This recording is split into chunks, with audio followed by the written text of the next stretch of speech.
Welcome, everybody, to the third episode of Absolute Pro Wrestling After the Bell, hashtag for the bird. Tonight, joining me as always is the man behind the scenes, APW promoter Jason Prentice. Normally, our cohort Ricky Bronson will be joining us, but he's a little under the weather. Does, and I call him, I text him, I say, Ricky, I know you got a match this weekend, and that damn whiskey, that damn Tennessee whiskey has made this guy, he's all happy because Dale Jr.'s got a car in the Daytona 500 and stuff. Chris Stapleton's sponsoring it. He was telling me about it all week, and now I can't even talk to him because he's prepping for Daytona 500 and the Winter Brawl Classic. Focus on one thing, Ricky. Focus on one damn thing. But don't worry, Clint. I went out and I got us a very, very special fill-in for Ricky Bronson. Clint!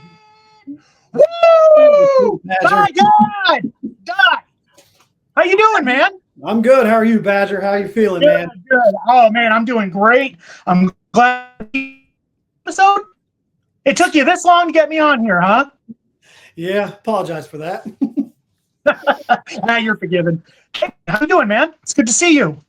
Man, I'm happy to have Badger Calhoun a part of this, and we hope to have Badger a part of different episodes, whether Ricky's in, whether Ricky's out. Again, Ricky's focusing on this Winter Brawl Classic, and that's why it's nice to bring on Badger. Badger was there for the very first Winter Brawl Classic. He gives a great insight as far as what the match is all about and what to watch out for, and some of the rules we want to watch out for too, since we know that guys like AVB took advantage of some of the rules last year to win and become the first winner of the Winter Brawl Classic. But, guys, I don't mean to kind of stomp on you, Clint. I know you usually do the introductions here. When you talk about Von Baron, Clint, you got to talk about the man he is facing. We have another special guest joining us tonight. That is none other than Justin Decent. Justin, very happy to have you along with us on this.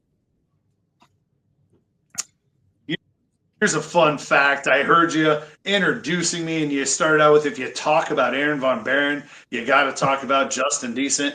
But let's all face it, if you're talking about Justin Decent, you really don't have to talk about Aaron Von Baron. Not as a late, Clint. Oh, we will. Well, with that in mind, Justin, I'm going to come out right out the gate and send you a good question to start off this night. With the time you had off last year and everything you went through, you took a little time away from the ring. Watching Aaron Von Baron's, ascent to the top of APW, coming back to this match, what makes you think that you have what it takes to take Aaron Von Baron to that level and possibly defeat him? You've been out a while. He's been on a hot streak. Do you have it in you to overcome the champ right now? Beware an old man in a profession where men die young. I'm a little seasoned. Yeah, I sat out a little bit, had some physical stuff, had a family. But at the same time, I'm watching Aaron Von Baron, and I'm seeing the guys he's beaten who are great. They're fantastic competitors. But where did a lot of them learn what they know? Very good point. Right over here. And I may have taught many of them everything they know, but I never taught anybody everything I know, and that includes Aaron Von Baron. Right. The man's great. I'll give you that. He's rough. He's tumble. He's not afraid to punch you in the face, but he knows the difference between an arm bar and a wristwatch. I mean, the man is an all-around great professional wrestler as well as a fighter, but there's nobody who knows him better than I do. Mm-hmm. I've traveled miles and miles and miles and wrestled hundreds of matches with Aaron Von Baron. Mm-hmm. I know everything he knows. I know everything he's ever done. And I know everything he's ever going to do. I mean, I like the guy about that much. But I have to be honest. He's not original. He's not fantastic. He's not innovative. So I know exactly what I'm going to see. Yeah. I know exactly who I'm going to be staring across the ring from.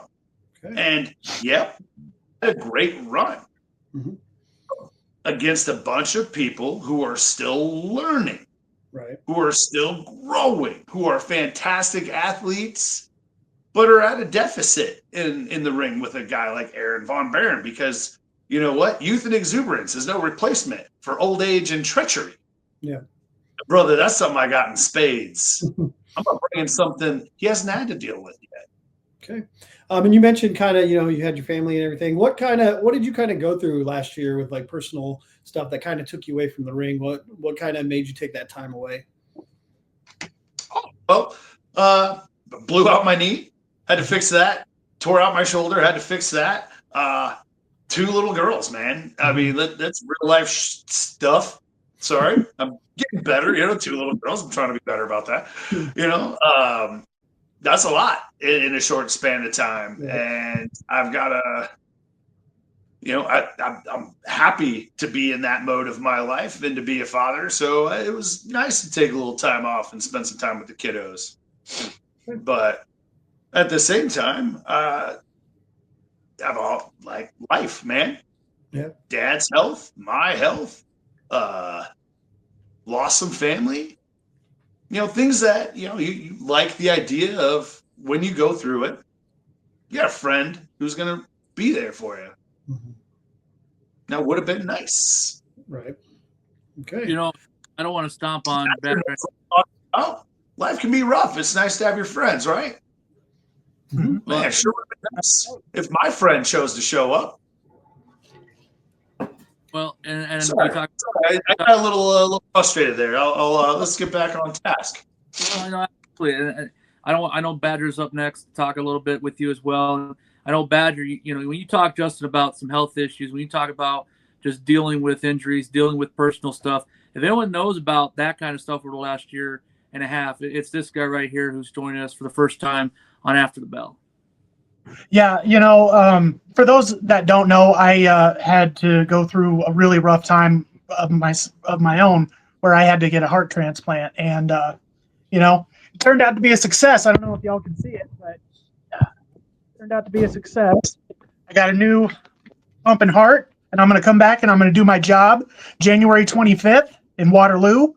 And Justin, I got to ask, man. You said this is a business where young men die, and you got to be aware of the old man that makes it through all that, and best friends make the worst enemies.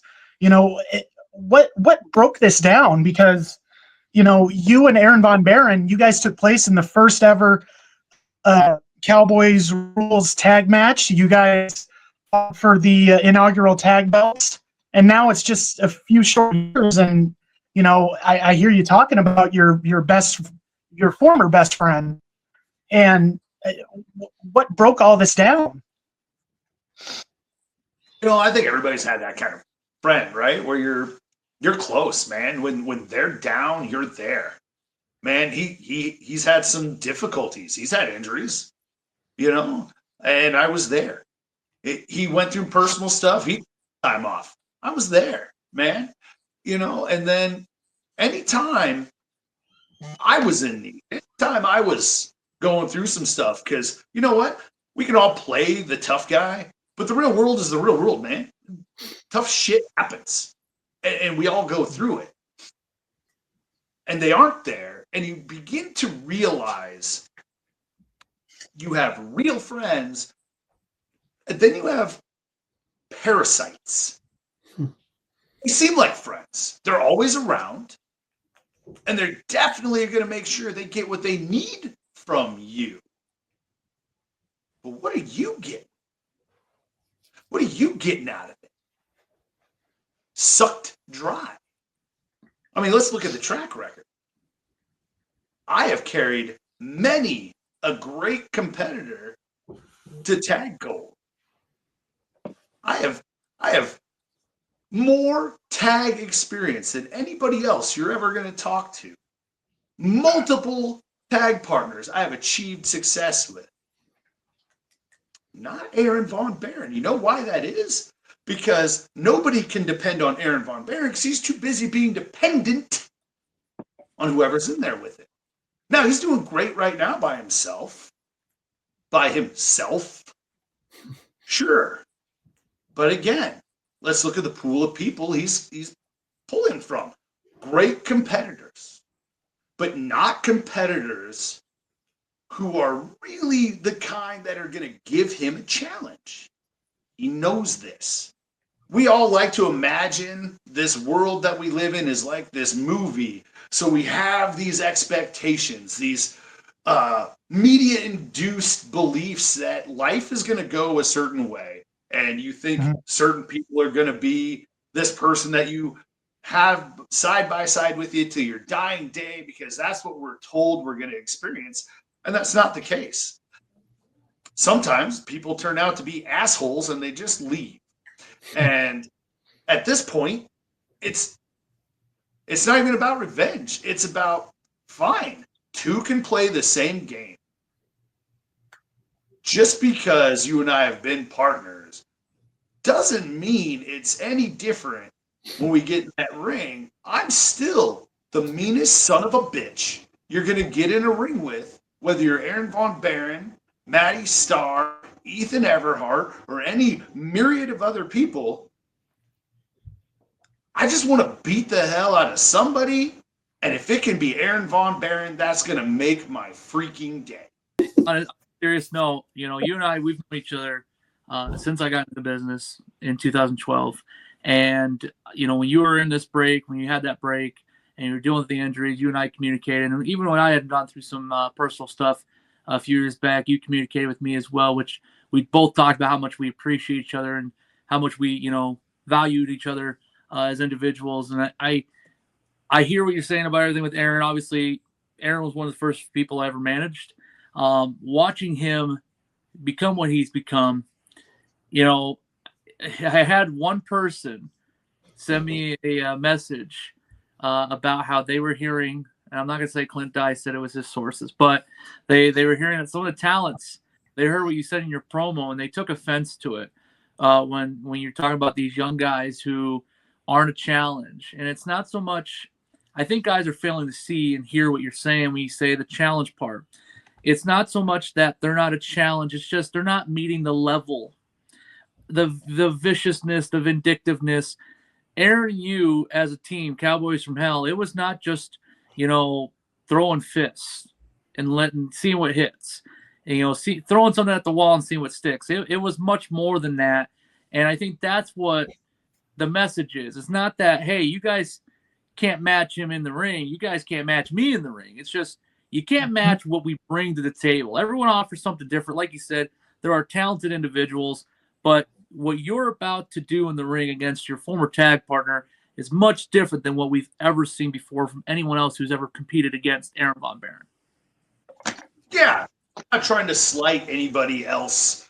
The APW is packed full of incredibly talented wrestlers.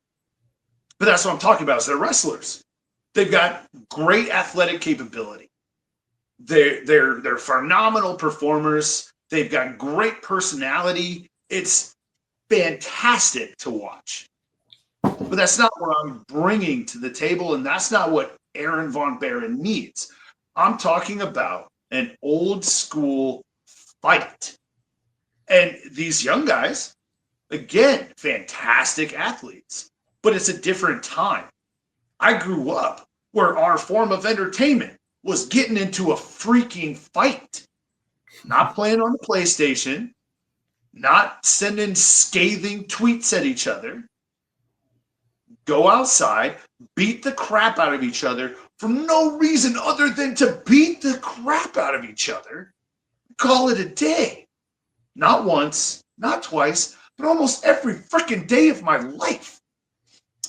That's just a different kind of man, and that brings a different kind of fight to the table.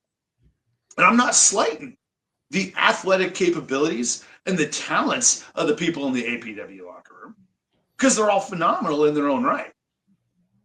But every one of them has tried their particular seasoning, their particular flavor of what we do, and he has chewed it up, spit it out, and begged for the darkness. I'll show him the darkness when his eyelids close and stay shut. And another thing to really go on with this, when we talk about overall your history with Absolute Pro Wrestling, again, we talked about with Badger, you were in the first ever Cowboy Rules match. You left your mark early on within Absolute Pro Wrestling when we saw you attack Bryce Jordan before you guys. Your first debut show was supposed to be in August of 2022, but because of your actions, we had to suspend you. It had to be done. It wasn't something I liked. I love having you a part of these shows, but we had to take action on that. You come back and you have that big Cowboy Rules match, and people talk about wins and losses. Do they matter? Do they not? This has been a great conversation. You and I have had a myriad of them throughout the years, watching this and really talking about wins and losses. Do they matter? Obviously, like I said, your record, you lost in the Cowboy Rules, but you came back, you beat Diamonds and Violence. You and Aaron worked towards the TLC match. You guys don't win that matchup. You look strong throughout all these matchups. You suffered a loss against Anthony Draven, but you were also injured. You were not at 100%. And then you take on Damon Dillinger. You have success there. For you with this match with Aaron Von Baron, what is, I guess, your motivation? What's your goal right now going past it? Because it's non-title, which I know, obviously, it bums you out a little bit that it's non-title, but you've been in the business for so long now, you got to work to get into that position and find yourself there. You are in the Winter Brawl Classic, though, spoiler alert for folks. So you could have another chance to get at Aaron Von Baron. So if this is the first of many encounters with you and Aaron Von Baron, what's the goal for you going forward? It's simple, man. Like, you're right. Wins and losses matter, and at the same time, they don't. Like, I'm not going to sit here and brag that I've got the greatest record in professional wrestling, but I have a reputation. There ain't nobody who sleeps on Just and Decent, and there ain't nobody who gets in that ring who doesn't know they've got a fight coming. That's a reputation. And that doesn't necessarily involve wins and losses. It transcends wins and losses, just like this match. Titles can be very important in our business, but sometimes it's about more than that. And that's what this is. It's a reminder to Aaron Von Baron where he came from and the kind of man I know he is and the kind of man he's become. I want to remind him who he is, the hard way, the way we were taught. I'm doing it for him. I'm doing it for me. And quite frankly, let's face it, I can be honest. I'm very self-aware. It's been a minute. Dad needs a little reminder of who he is. And I can't wait to remind everybody else. That's what it's about. Yeah, I'm not going to start picking off kids that I'm openly saying can't bring the fight. I'm going to go right to the fight source. I'm going to walk the walk. I'm not just going to talk about it. If I'm talking about needing to fight, it goes both ways. So I have every expectation that he better bring the same fight that I'm offering.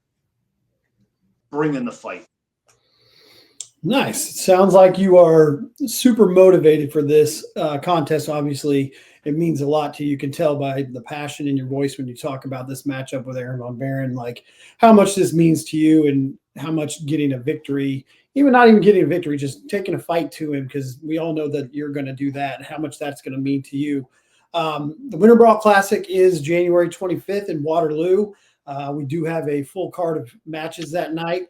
One of the matches is the tag team title match between the 319, Ethan Everhart and Jay Wesley, defending the titles against the Free World and Matty Starr and Leo Santel.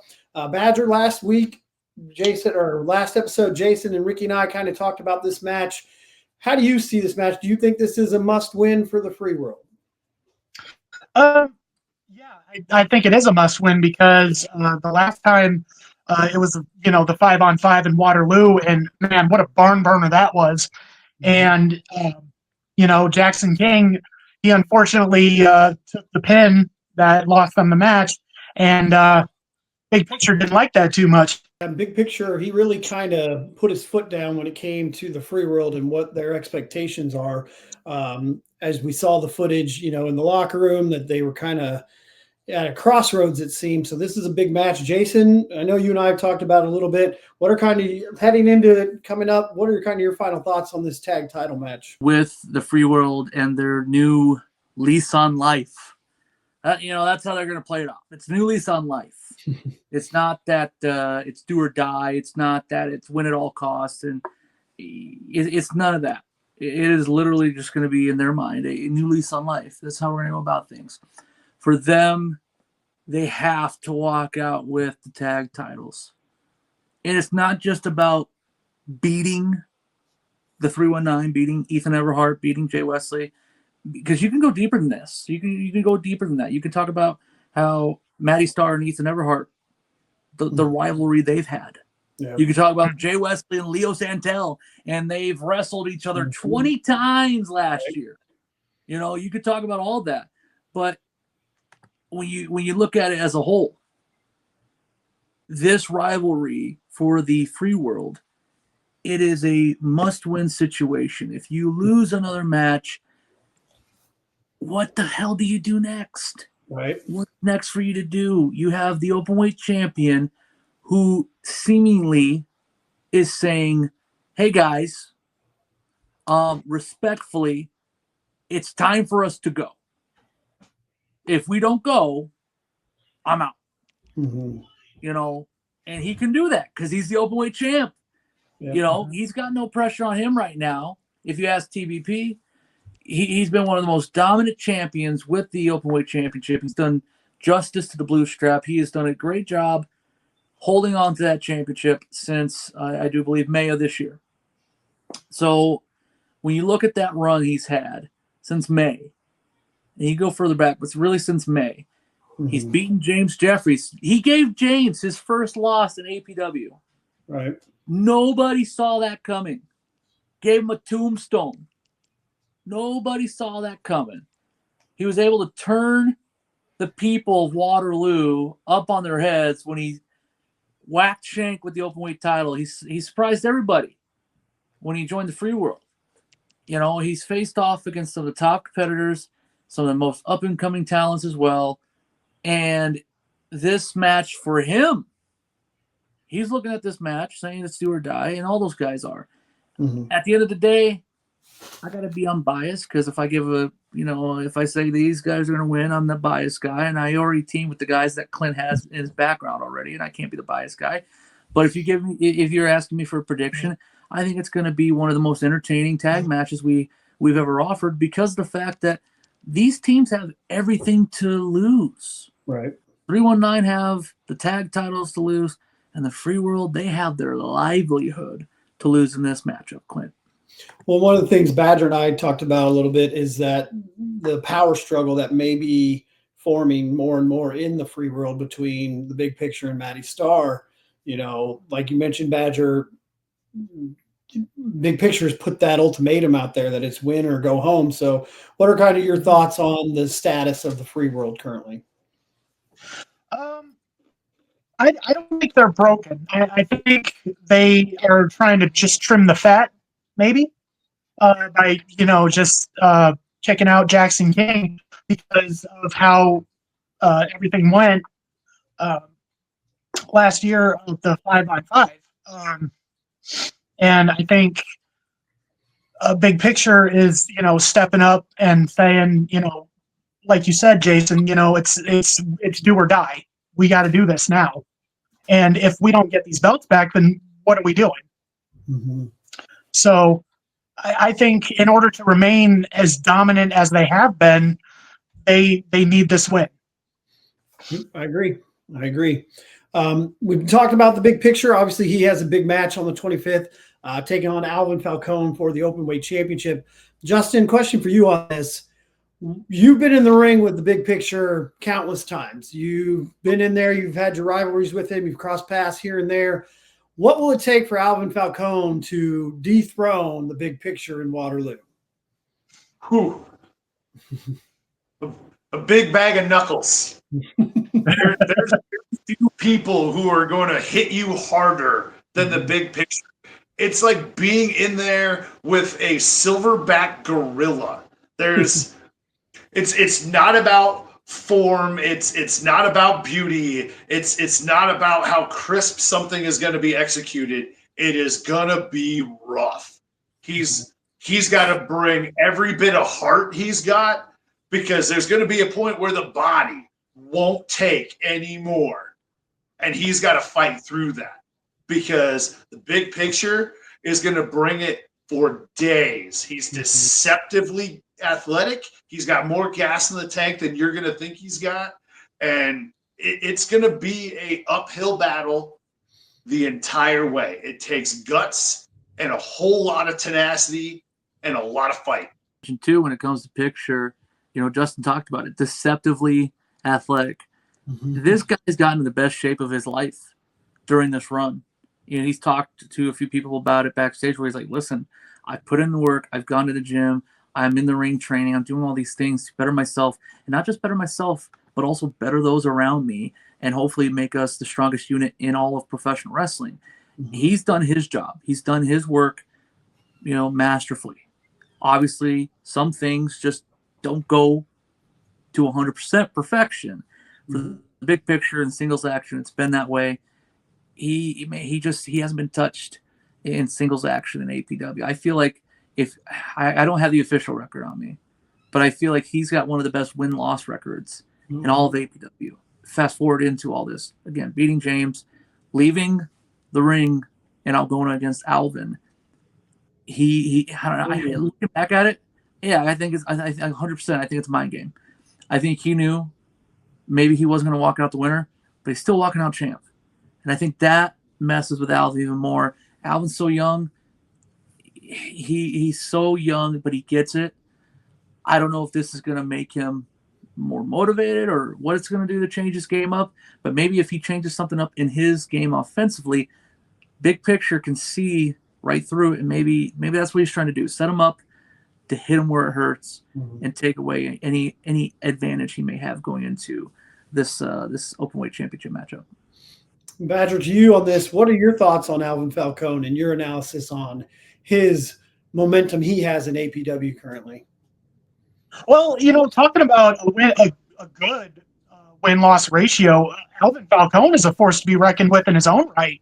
He's had many, many victories here in APW since his debut. And, he's very athletic. He's very confident, confident and cocky. But, you need that in this business. You need that to succeed in this business. And he's been put to the test. And I think he can bring it to big picture. Now, big picture, yes, he's powerful. He's a monster of a man. But he also knows how to play those mind games. I'm just wondering, can Alvin Falcone withstand that? I think he can step up to big picture, but big picture knows how to, mess with you a little bit. He knows how to pick your mind and find your weakness. Well, I think the last show in Algona really put that drive and motivation in Alvin Falcone that, he went toe-to-toe with Godzilla and he was still standing at the end of it. So I think that's going to be a very intriguing match for sure for the openweight title. Before we get to the actual Winter Brawl Classic and we look at the field on that, we do have the Fatal 4-Way, the risk and reward match between James Jeffries, Colin Anthony, AJ Smooth, and Bryce Jordan. Jason, what is I know we talked about it with Ricky last time. What's your feeling on this match going in? I know you have high expectations for this one. Honestly, I love how this has been built up because Colin Anthony, he's talking about it on socials. Hey, I'm the youngest guy in this match, but don't count me out. James Jeffries, he's appearing on Shotgun Wrestling Radio this week to talk about this matchup, and I've had the chance to talk with him a little bit, and he's even talked about it. He's like, hey, I'm probably the shortest guy in this match. Don't count me out. AJ Smooth, he's got the most losses of the four of them in Absolute Pro Wrestling. That's hard. I mean, if you can imagine that. And he says, don't count me out. And you got Bryce Jordan who's sitting there and he goes, I'm a golden god. You better not count me out. So it's a match where all four of those guys, they know what's at stake. They know that there's a heavy advantage.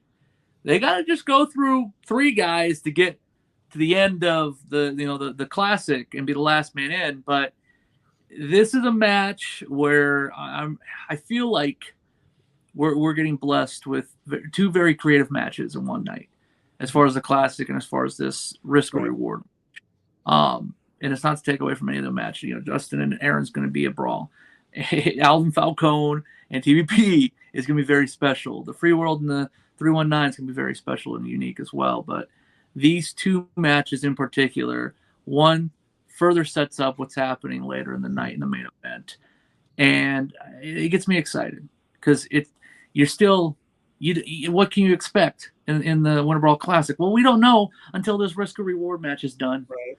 So I think that's a great element, and the fact that we have those 4 people involved, a young kid looking to make himself and make a name for himself, get an opportunity, another young guy who's really established, 2 veterans who are looking to showcase why they have been mainstays in Iowa. Don't talk APW, just Iowa wrestling as a whole.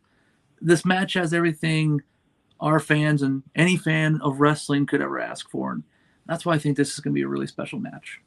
That stipulation, what were your thoughts when you saw that this was going to be a stipulation for this match, that the winner goes on to have the final entry spot and then the loser has to take the number 1 spot? What are your kind of thoughts on that kind of stakes being up for grabs?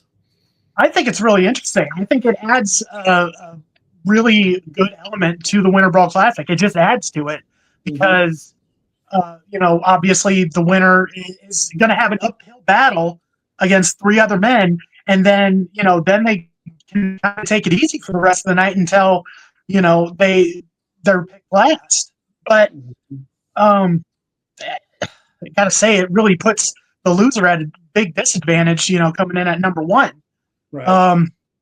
But if I had to pick out of those 4, I'd have to put my money on Bryce Jordan. We've seen him growing as a person and as a wrestler, and lately I've noticed, his attitude has changed as well. He's not as chauvinistic as he used to be. He's very to the point now. Yeah, exactly. He's stirring the pot. No, and Clint so Dye is stirring the pot. Clint Dye is stirring the pot. Bryce Jordan, look at this photo. Look at this photo on Clint Dye's background here. Clint Dye messages me this week and says, "Hey, Mike, do you know?" What? And I'm shooting. He goes, "Hey, do you know? Can we put a background photo on our stuff?" I'm like, "I think so." Perfect. Doesn't tell me why. And then pre-show, I see this and I say, "Are you?" And he goes, "You know What? me, just stirring that pot." I have no idea what we're talking about right now. Clint, hey, I do. Before Clint goes down any more stuff with the winter brawl, Justin, for you, and this was a question for Ricky on one of the last episodes. For you, you're going against Aaron, and you have the Rumble. You have the Winter Brawl Classic. Do you see the risk and reward match as an advantage for somebody?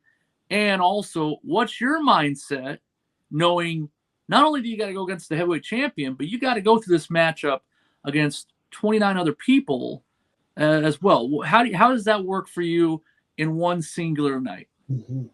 Okay, so I'll start with the risk and reward match. I think I think Badger hit the nail on the head. For somebody, that's a fantastic advantage. And for somebody else, that is a distinct disadvantage. And I love that concept because it makes that match really interesting. Right. One, because now your motivation changes. I'm not just wrestling to beat these other guys. I have to beat 3 other guys while conserving energy. Or I cannot go out first, because I then give everybody else in the locker room the most amount of opportunity to beat the snot out of me. And I have to fight that uphill battle. Yep. Now, on that same vein, anybody who truly knows me knows that forward thought is not one of my fortes. I'm not a guy who's great for long-term strategical planning. I'm going to take it one bite at a time. I'm going to give absolutely everything I've got to Aaron Von Baron. And then afterwards, whatever's left, I'm going to leave it all in there again while I commence to beat the snot out of 29 other people. Because I ain't done yet. Well, it's good to know that some things never change, Justin. So, Justin, follow-up question for you on this the Fatal 4-Way match. We got what Badger kind of thinks. Being a betting man yourself, who would you put your money on in this one, in the Fatal 4-Way? I kind of hope to skate that question. That's a tough one.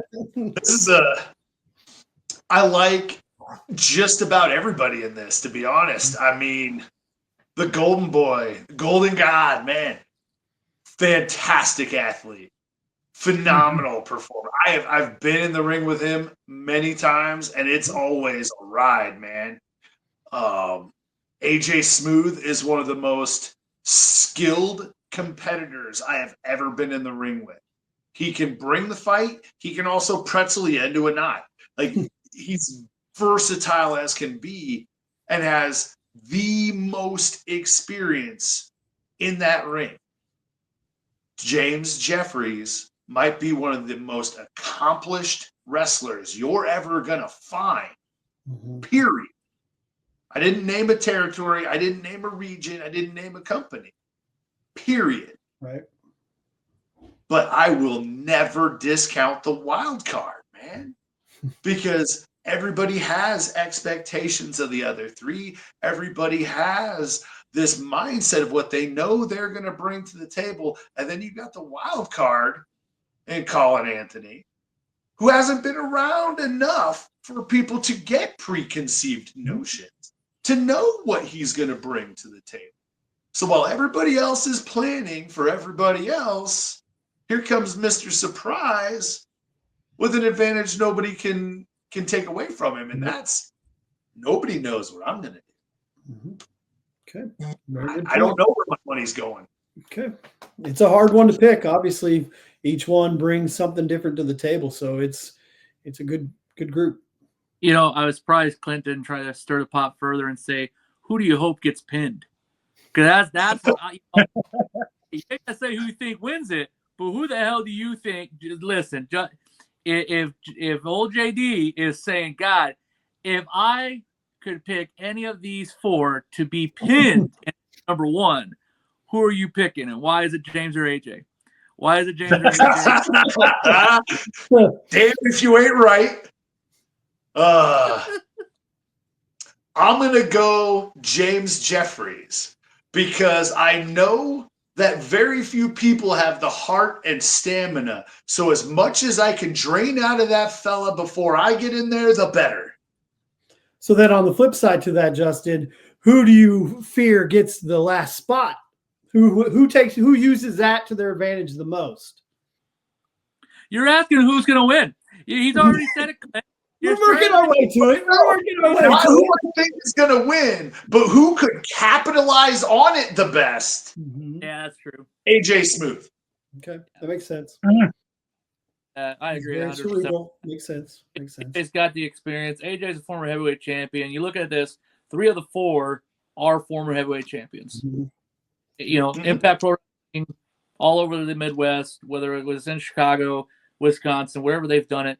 These guys are former heavyweight champions. Colin Anthony, like Justin said, he's a wild card in this whole situation. He's been a champion over with Rugged and EWA. He's been a really young talent that's on the up and coming, and he's got to go against 3 of the most decorated talents that Iowa wrestling has to offer. And yeah, if you're a long time, if you've been around the block for a while, I think what Justin said is 100% right. I think those 2 answers are probably the best answers. Right. The winner of the Fatal 4-Way, goes on and gets the last spot in the WBC. The loser is the number 1 entry. With that in mind, we shift our focus to the big Battle Royal. Obviously, Battle Royals you never know what's going to happen. You expect the unexpected. We're going to get into some predictions here in just a second. But before I do that, my first prediction is that these 2 are going to have some kind of confrontation match, not stirring the pot, just pointing it like it is. No, I'm not. Just pointing it like it is. This man. Just point it like it is. Anyway, with our first category, gentlemen, who do you think is going to be the Iron Man of the big Battle Royal? Who do you think is going to make that impression and last a long period of time and set their own little legacy as an Iron Man in this match? I'm not saying this because he's here with us, but I'm going to put my money on Justin Decent. Not a bad choice. Not a bad choice. I think Justin's going to pull it off because he's one of the toughest men I have ever been in the ring with. I had one of my toughest fights against him, and he is a fighter. Make no mistake about it. My jaw still hurts from the time he punched me in the face. So my money's on you, Justin. You know, why is it that Justin's punched 2 out of the 4 of us in this whole, 2 out of 3 of us, really? You know, yeah, actually, technically, Justin has punched himself before, as I dressed up as him, put it up on the screen.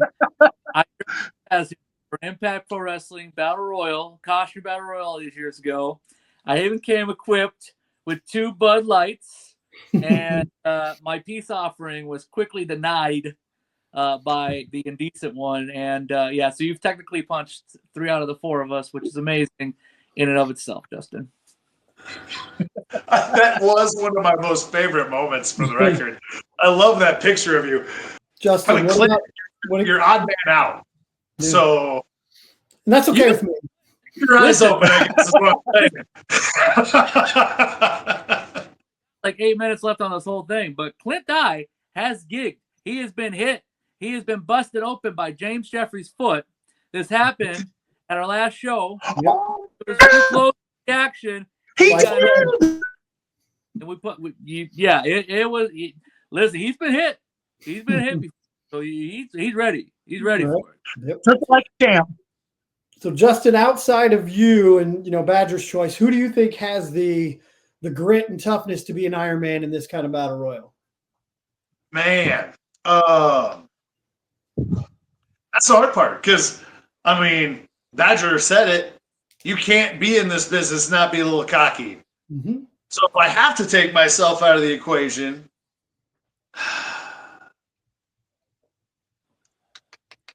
you know what? If you're looking for an Iron Man, I said it before, I'm going to stick with it. James Jeffries. Unless he wins his match, I'm going to say James Jeffries. Because he can go in first, and nobody else is more likely to go in at 1 and walk out on top than that man. Gotcha. Wow, that's high praise. I think Bryce Jordan's going to be the guy who's the Iron Man in this one. Of course you do. Just a quick category on this one. Who do you guys see having the most eliminations? My money's on Victor Payne when it comes to eliminations. Yeah, I think between, again, not including present company, your go-tos as far as that, I think a guy like Shank is one to watch. Mm-hmm. Obviously, everything depends on placement. Everything depends on amount. Mm-hmm. I think Victor Payne's another one. I think, again, Badger said not because he's here, but I agree, not because he's here. I think Justin's another guy to watch out for, a guy who's battle royal experience. He's been involved in a lot of them throughout the years, as we've joked about and talked about throughout this whole thing. But, there's a lot of guys that will have experience that are coming into this. And I think those are the guys to watch out for, just if you're talking eliminations or if you're just talking about strategy as well. Mm-hmm. Okay. Badger, real quick, who do you think is going to have a lot of eliminations in this one? I'm wondering if the Free World are going to work together to eliminate as many as they can together. Good point. As a combined force. So, out of those, I'm going to have to say probably Big Picture would get the most eliminations. Okay. We saw them work last year too, Clint. I mean, we saw. That's why I think Badger speaks from experience. He saw those guys when it was Leo and Jackson King teaming up together. He saw them eliminating quite a few people early on. Okay.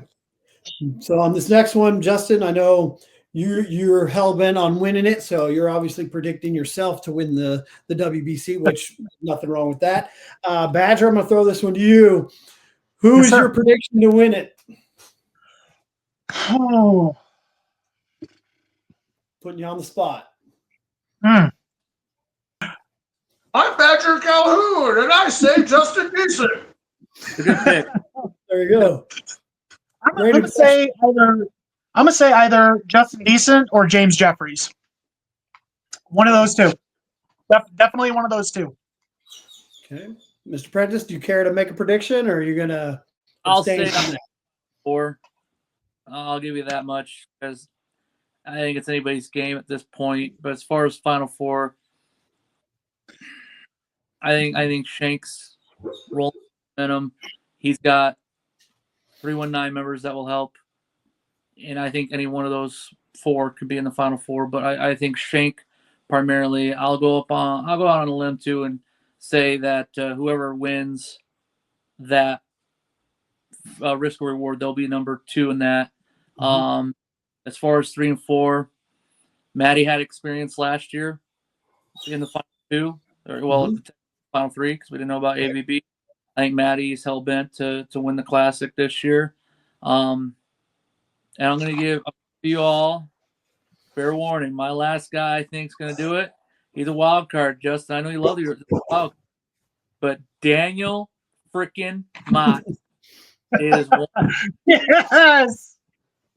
Oh my God. I've been so in fear of this that I've been mentally blocked. I change every one of my answers to the man that is Daniel Mott. What? Listen, there are fans asking, where is Mott? Why is he not? Mm-hmm. I saw that. Why is he not on the poster? Well, he's in the match. Is he on the show? Yes, he's on the show. We've had tons of fans asking, believe it or not, if Macho Man, the $1 million Mott Hardy, is going to be on this. Motty Star. You call him whatever you want to call him. Mott is going to be in this, and I think he gets to the Final Four. He's a tricky guy, man. There's a wild card always. Come on now. My only request is after the show, when I'm out having drinks with my man Danny Mott, if you can fight yourself through the sea of ladies that are surrounding him, buy me a beer, I'll sign you an autograph, but don't forget I exist because I'm standing next to the sun shining so bright. I have Victor Payne, Bryce Jordan, the Death Dealer, and Mr. Justin Decent, and I think the Death Dealer gets the win by last eliminating you, Justin. Outlaws forever, but I think the Death Dealer is bound and determined, and that's a scary thought. So that's my prediction. Justin, I'm going to let you end this here. What are your kind of final thoughts on the WBC facing Aaron Von Baron and everything that's coming up? Man, I'm just excited. Yeah. I have been fixing for a fight. I've been needing a fight, and I'm going to get one. Waterloo is always exciting. There's something about that town that brings it out of me where I get just fired up. And there's something about APW where I just get fired up. So I'm freaking excited for the show as a whole. I am antsy as can be about this match. I've been needing a good fight. Aaron's been needing a good fight. Mm-hmm. And the Winter Brawl Classic, baby, I've been doing this for a long time. And from day one till day 1 million, I will always love a battle royal because there's nothing closer to your old school barroom brawl than a battle royal. And the old man loves a good barroom brawl. Perfect. I think that's a good way to sum it up. Gentlemen, as always, this was a good time tonight. Until the next episode, we will see you guys ringside, January 25th.